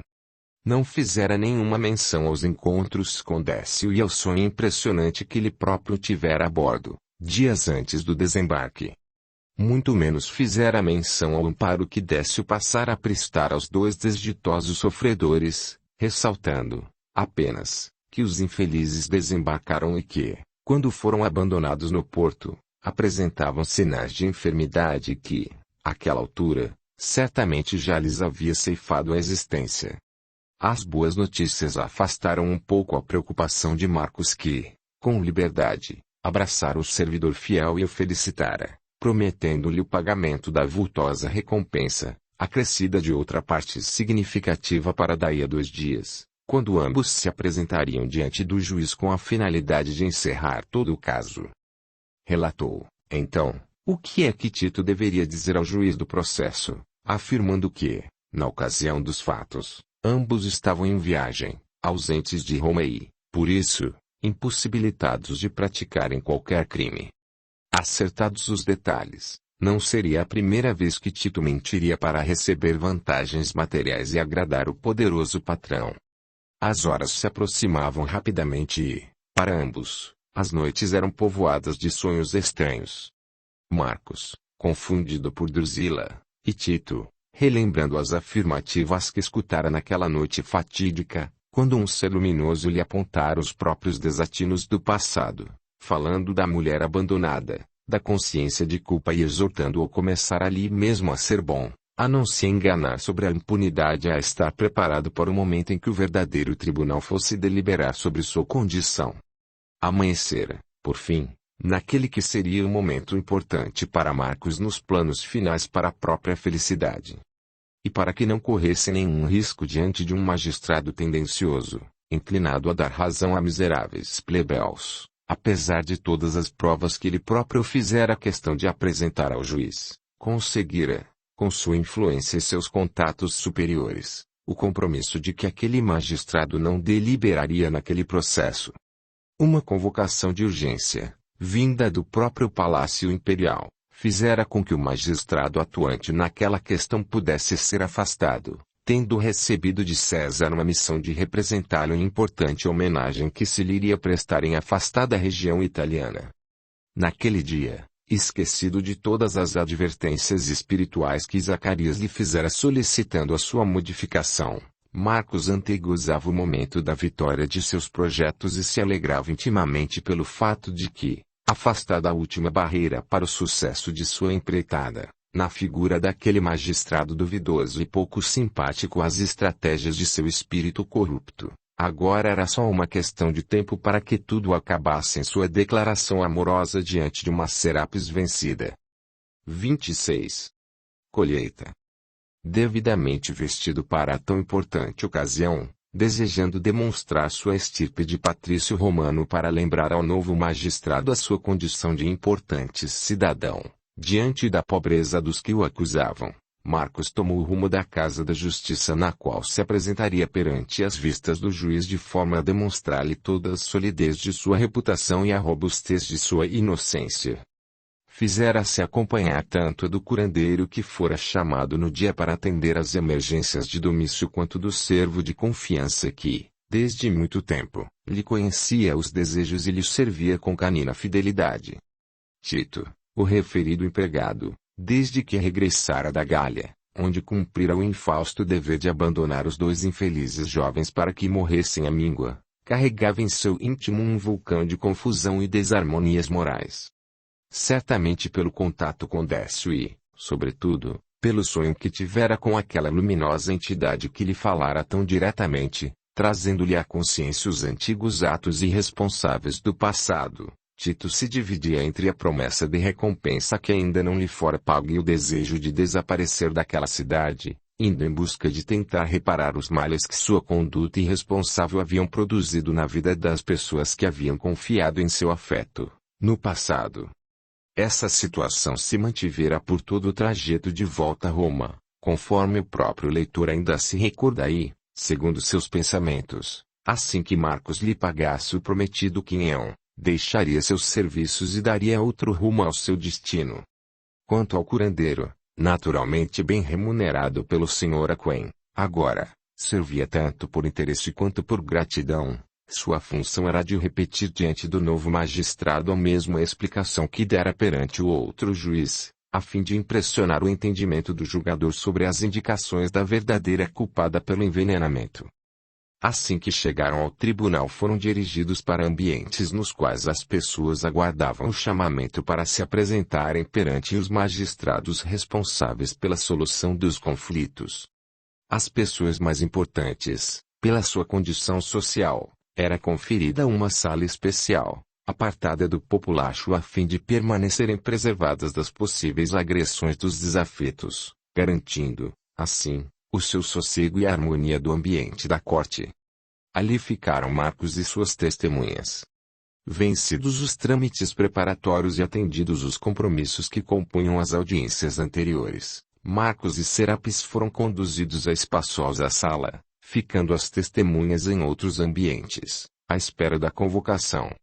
Assim, Serapis de um lado se mantinha naturalmente ansiosa e algo intimidada pelas cerimoniosas condutas dos funcionários da lei e, de outro, se apresentava Marcos. A sua figura de patrício, trajado segundo as tradições de opulência e altivez da época, dominava o centro das atenções daquela sala e, por isso, canalizava para sua pessoa todas as atenções dos antagonistas. Serapis percebia nele um certo ar de segurança e arrogância, como se já estivesse ciente de todos os detalhes, dominando as circunstâncias pelo jogo de influências que seu dinheiro poderia, facilmente, propiciar. Aliás, lembrava-se ela da ocasião em que, graças à sua ação corrupta, quase havia conseguido mandar Lélia para o sacrifício, a fim de livrar-se da acusação de cúmplice no homicídio de sua esposa. Agora, pensava Serapis, chegara o momento em que a justiça seria feita, colocando-o como acusado diante de todos.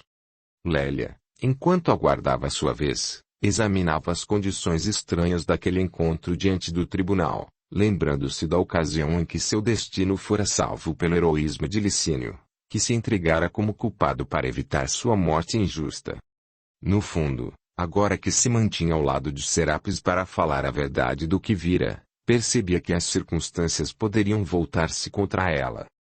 Desse modo, passou a elevar silenciosa oração, buscando esquecer de todas as possíveis consequências negativas para si mesma, solicitando a Jesus que permitisse que Licínio a amparasse na hora do testemunho pessoal no qual falaria apenas a verdade. Marcos observara as formas esbeltas de Serapis, sem imaginar que, em breve, depararia com aquela que fora sua cervique, suspeita de envenenamento de sua própria mulher, novamente se apresentaria perante a corte romana envolvida em uma questão de envenenamento. Certamente, aquela seria uma audiência que lhe produziria imenso prazer, ao mesmo tempo em que o espírito do Zila, feliz e antegozando as desgraças que se abateriam sobre todas as partes, sentia que chegara um momento decisivo durante o qual, finalmente, iria fazer ruir todos os sonhos de Serapis e, num golpe de sorte do destino, faria vingança sobre a serva de confiança, aquela Lélia que lhe servira água envenenada. Encontravam-se postados na sala à espera do novo magistrado designado para dar cumprimento às determinações legais. Não tardou para que fosse anunciada a sua entrada no recinto dos julgamentos. A ansiedade de Marcos revelou-se acalmada quando percebera que, no lugar daquele magistrado pouco interessado na defesa de seus pontos de vistas, surgira um magistrado diferente, demonstrando que as suas influências de bastidores haviam sido eficazes no sentido de afastar a autoridade anterior, que parecera antipática e hostil à sua condição de patrício, cuja palavra deveria servir de poderoso instrumento de convencimento a suplantar todas as demais provas existentes. No lugar do antigo magistrado, surgira simpático ancião, cujos cabelos brancos contornando a calva fronte, inspiravam respeito natural. Os olhos demonstravam serenidade e firmeza e a idade avançada permitia imaginar que se tratava de um homem amadurecido nas questões da vida, de onde se deveria esperar a compreensão das estruturas do poder romano e a defesa dos antigos patrimônios sociais de sacerdócio da lei sobre todos os cidadãos. Tão logo deu entrada no recinto, os olhares de todos o buscaram para captar a primeira impressão. Serapis achou-o simpático e confiável. No entanto, Marcos se sobressaltou quando lhe fixou a figura encanecida. Marcos se recordava dos lances mais decisivos da morte de Drusila e do processo que envolvera a apuração e a punição da culpada, visitando as autoridades, alegando a condição de marido ofendido e ultrajado por alguém de sua própria casa, detentora de sua confiança e que dela fizera o pior uso possível, transformando a liberdade em caminho para o crime. Lembrara-se dos presentes que espalhara para conseguir a agilidade do julgamento tanto quanto das pressões junto aos amigos influentes, para que, durante a sua ausência de Roma, a justiça fosse feita com a morte da serva que as circunstâncias haviam escolhido como aquela que deveria pagar para que eles Serapis pudessem ser felizes como tantos sonhavam. Relembrara-se, por fim, do regresso a Roma, depois dos dias de ausência, quando fora procurar o magistrado para agradecer-lhe todo o empenho na solução do caso, ocasião em que fora informado pelo julgador de que quase havia condenado a pessoa errada por sua influência nociva.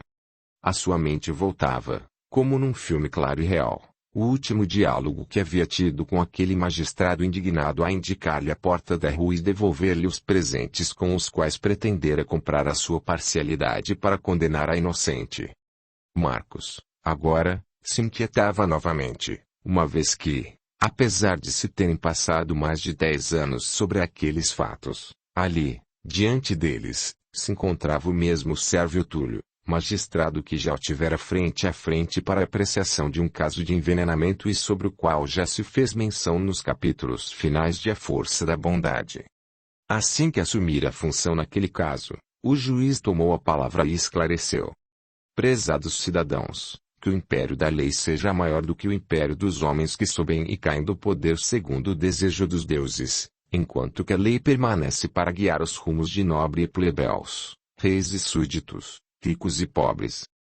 Acostumado às questões legais que precisam ser resolvidas segundo a vontade magnânima da lei, por motivos estranhos à minha vontade, fui conduzido ao caso presente por surpreendente afastamento de seu titular, juiz probo exemplar e, sem tergiversar ante os deveres que me cabem em qualquer processo, afirmo-lhes que tudo farei para que a defesa da verdade se faça acima dos interesses de qualquer parte. Pelo que pude constatar, trata-se da disputa da tutela de pequena garota, solicitada pelo genitor natural contra a guarda informal que vinha sendo exercida por antiga serva da família, já há mais de 10 anos. Concedida a retomada da tutela pelo detentor do direito paterno segundo nossas antigas tradições, apresentou-se perante esta corte a vencida, a levantar contra o pai pleiteante a séria acusação de homicídio, condição esta que levou o nobre juiz, ora afastado do caso, a marcar este encontro para a apuração das duas coisas ao mesmo tempo, já que se encontram elas ligadas entre si. Por este motivo, pergunto à cidadã Serapis se ela trouxe as provas para apresentar a esta corte que possam servir de base a tão delicada acusação. Escutando-lhe a convocação, Serapis procurou falar com firmeza, a fim de que o estado de seu nervosismo não lhe traísse a convicção de que possuía fortes razões. Sim, magistrado soberano. Aqui está aquela que poderá confirmar todas as acusações. Trata-se de cidadã romana, modesta e pobre tanto quanto eu, mas que poderá responder às vossas indagações, demonstrando que o homem que pretende ter a posse de Lúcia não reúne condições para se responsabilizar por sua criação, já que é assassino de crianças.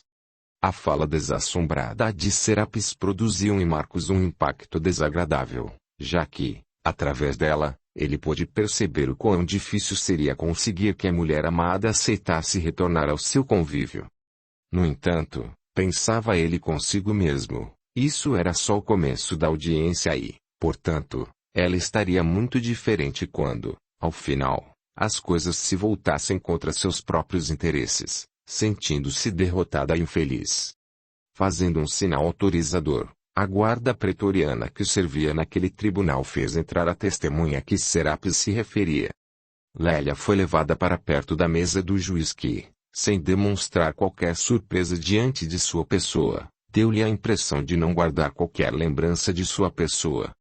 E diante das perguntas diretas do magistrado, relatou-lhe toda a história, sem aumentar nem alterar qualquer detalhe, falando de seu encontro com a família de Serapis, historiando seu relacionamento de serviço em sua casa, o carinho que nutria por seus filhos aleijados, as circunstâncias daquele dia, quando fora levar-lhes o bolo que adquirira na mesma padaria onde a mãe dos meninos trabalhava aí, o mais importante e suspeito, o fato de ter visto Marcos saindo da sua casa, coberto por capa rústica e carregando pequeno embrulho nas mãos que, facilmente, poderia ser o que restara do bolo envenenado. Perguntada pelo juiz sobre os detalhes, informou que esperava encontrar ali a pequena Lúcia, que costumava ficar em casa para cuidar das necessidades de domício enquanto a mãe trabalhava na padaria distante, mas que, naquele dia, não se apresentava no ambiente por causa do sequestro dos outros dois filhos deficientes, como veio a saber depois. Afirmou, com riqueza de detalhes, todos os procedimentos adotados, a procura por ajuda que foi encontrada na pessoa do curandeiro próximo que veio com ela até a casa, para tentar ajudar a salvar o jovem do estado desesperado em que se encontrava. Valendo-se de pequeno estilete mergulhado em tinta, o magistrado produzia algumas anotações sobre pergaminho que mantinha à sua frente, ora retificando ora acrescentando ao documento detalhes que o depoimento colhido por ele achava importantes ficassem grafados no conjunto das provas. Terminada a indagação de Lélia, o magistrado convocara a defender-se o ilustre Patrício Marcos. Tomando a palavra, algo formal e tentando demonstrar segurança e superioridade, passou a dizer: Ilustre representante dos deuses e de César, que a sabedoria dos primeiros e a magnanimidade do último sejam unidas em vossa pessoa para a segurança de todos os cidadãos do império. Surpreendido quando buscava exercer o inalienável direito de pai na retomada da filha querida, vi-me atingido na honra patrícia por uma acusação vil e sem nenhuma base. Minha pessoa goza de histórica tradição de nobreza e serviços prestados ao império e, naturalmente, agrada ao populacho conduzir a tais situações de vergonha e desonra alguém que detenha recursos morais e materiais, expondo-o a julgamento com base em pérfida calúnia. Tão logo fizera breve intervalo em seu discurso, que mesclava falsa humildade a declarada arrogância, Sérvio interveio, afirmando, sereno e incisivo: Nobre Marcos, não me consta ser nenhuma vergonha comparecer diante de um tribunal romano para esclarecer fatos importantes e decisivos, porquanto, transformar uma corte de justiça em uma casa de vergonha é aviltar e amesquinhar todos os que nela trabalham com honradez e seriedade, transformando-os em criaturas vis e asquerosas. percebendo a direta afirmativa a reconduzir suas palavras ao correto rumo da prudência, Marcos retomou o discurso, cuidadoso. Agradeço a advertência e desculpe-me por qualquer mal-entendido perante a corte, mas, injuriado por acusações que logo se verão mentirosas, assumo a dignidade ferida de meus antepassados para opor-me a tais afirmativas levianas. Pois que o faça, nobre cidadão, apresentado provas do que pretende ver demonstrado, falou o juiz, sério. Pois então, meu senhor, trouxe comigo o curandeiro referido, a apresentar-se diante de vós para esclarecer tudo quanto seja de vosso interesse. Abanando a cabeça, foi o referido indivíduo conduzido ao mesmo posto onde se encontrava Lélia, momentos antes.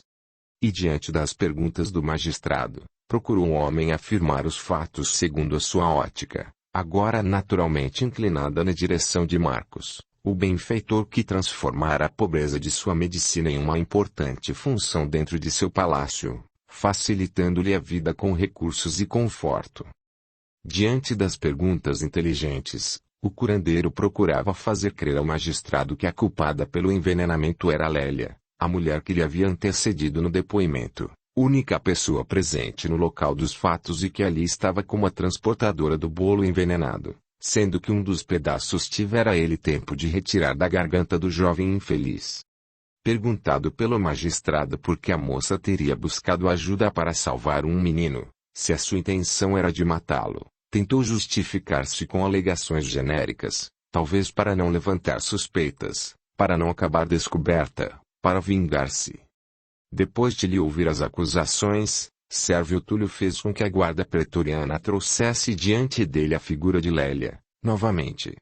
Minha jovem, falou o magistrado, solene, as acusações que você levanta contra Marcos recaem agora sobre você de tal forma e com tal intensidade que, diante do que vier a acontecer aqui, nesta audiência, possa ser você e não ele quem se veja condenada e punida.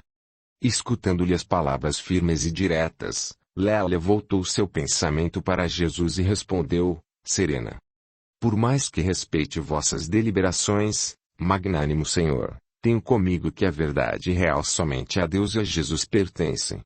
Já estive, um dia, às portas da execução injusta e esse Cristo amoroso enviou um anjo generoso e bom que me fez inocente. Confiarei sempre nas deliberações de vossa sabedoria, mas, diante de meu destino, não hesitarei em enfrentar qualquer consequência por ter falado apenas e tão somente a verdade. E quem fala a verdade nada deve temer. Sabe as palavras, minha filha. Quem fala a verdade jamais deve temer, repetiu o magistrado, algo tocado diante da coragem daquela mulher que, se fosse outra, talvez se debulhasse em lágrimas e acusações. Acompanhando a cena emocionante, Serapis se via atormentada pela dor de ver, agora, a amiga conduzida à condição de ré depois de ter aceitado ser-lhe a testemunha. Um arrependimento profundo tomou conta de seu coração, confundido com o rumo que as coisas estavam tomando. Marcos vira sua angústia transformada em alívio ao perceber a modificação do panorama e ao supor que Sérvio Túlio, depois de tantos anos, já não mais guardasse lembrança dos fatos desagradáveis acontecidos antes. Retomando o curso do interrogatório, o juiz voltou-se para um outro acusado, como a lhe perguntar sobre a outra testemunha.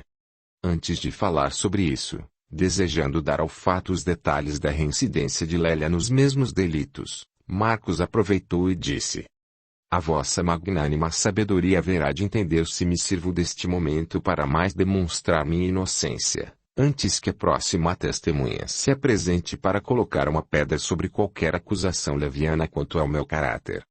Acontece, Senhor, que essa moça que me acusa, além de tudo, possui todos os motivos do mundo para me odiar. Afinal, já servira em minha casa e esteve envolvida no envenenamento tanto de um servo de minha propriedade rural quanto no de minha própria esposa, Drusila, há mais de 10 anos.